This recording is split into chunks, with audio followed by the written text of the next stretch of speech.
At the 1966 World Cup, not a single African team competed at the tournament.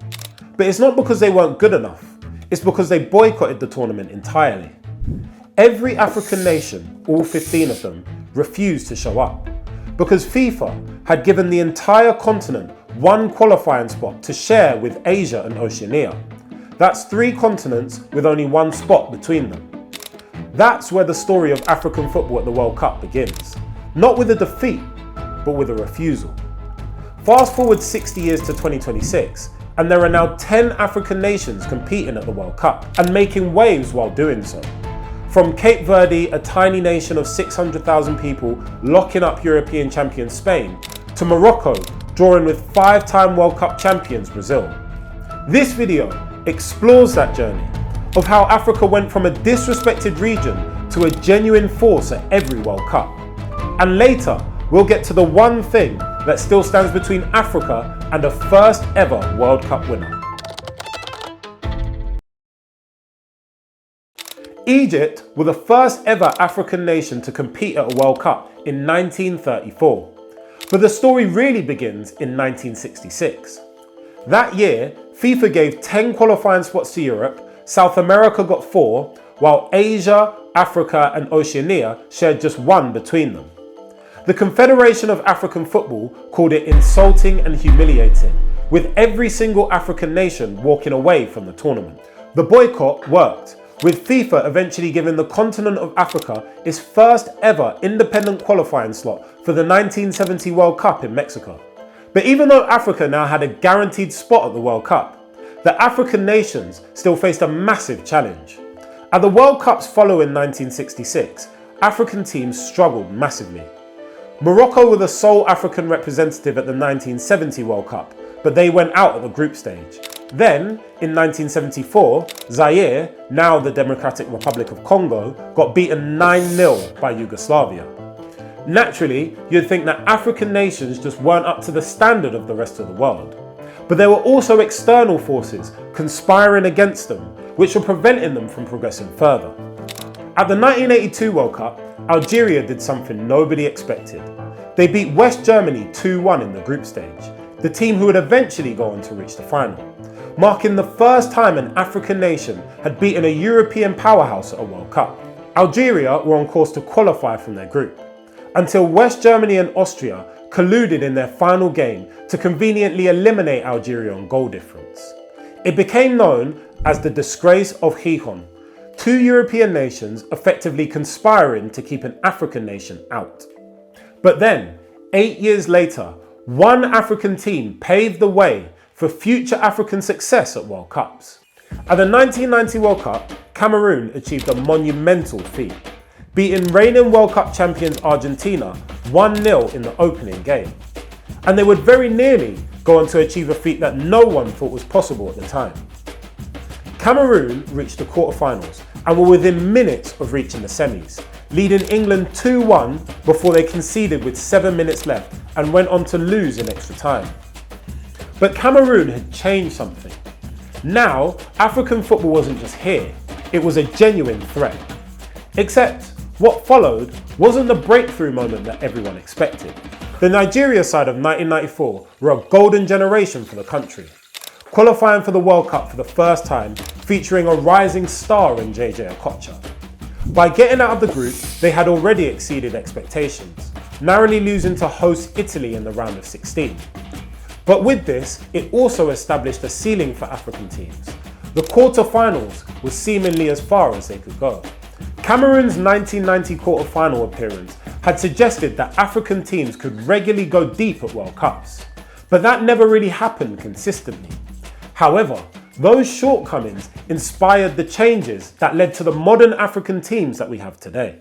At the 1998 World Cup, Morocco tried something different. Rather than relying solely on domestic talent, they started drawing on the Moroccan diaspora. Players who had grown up in European football systems but chose to represent Morocco. Selecting a handful of foreign-born players in 1998, it was the start of a strategy that would take 24 years to fully pay off. Because it didn't work straight away. Morocco went out at the group stage of the 1998 World Cup and then failed to qualify for the next 4 World Cups in a row, But while Morocco was slowly building in the background, another African nation was laying an equally important foundation. In 2002, Senegal showed what African football could look like when culture and quality came together.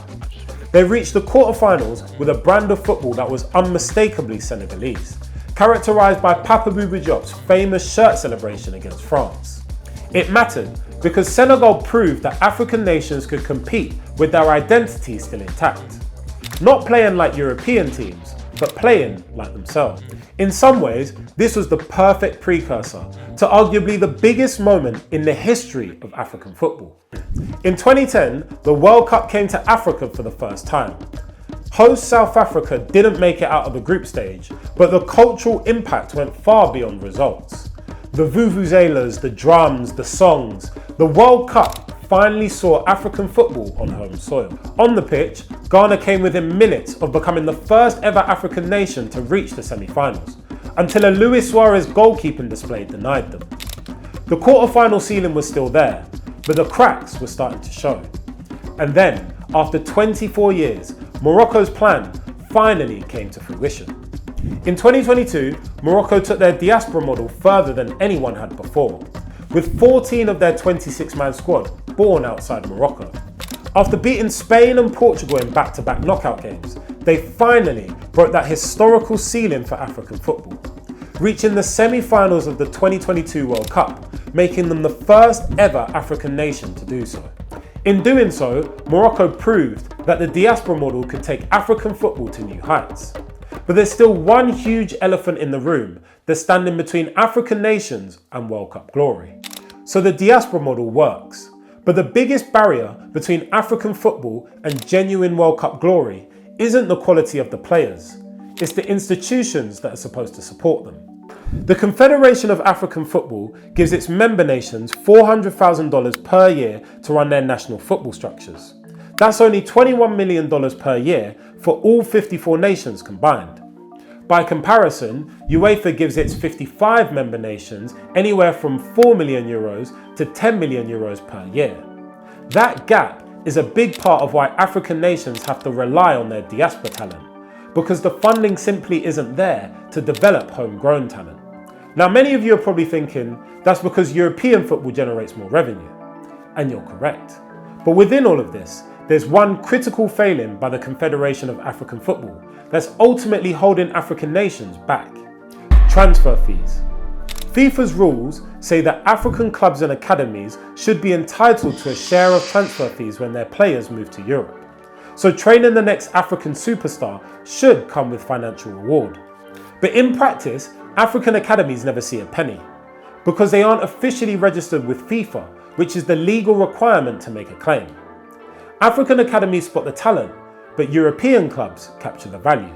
If the CAF ever properly addressed the registration problem and built the grassroots infrastructure to match, the combination of homegrown talent and diaspora quality could make African nations not just compelling tournament stories, but genuine World Cup contenders.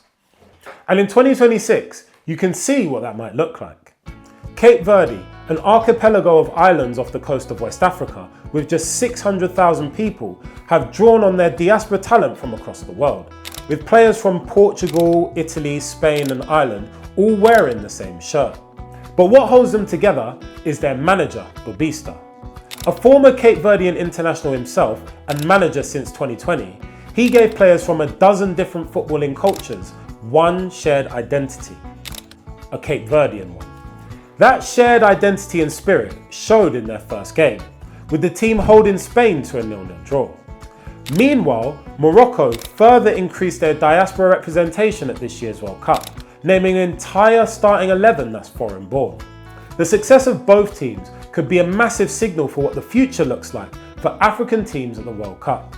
So African football went from boycotting the World Cup to 10 teams competing in 2026.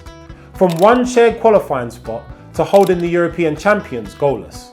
And what this tells you about African football is this: African football was never waiting to be good enough, it was waiting for an opportunity. And the diaspora model might just be that opportunity that takes African football to the next stage of its evolution.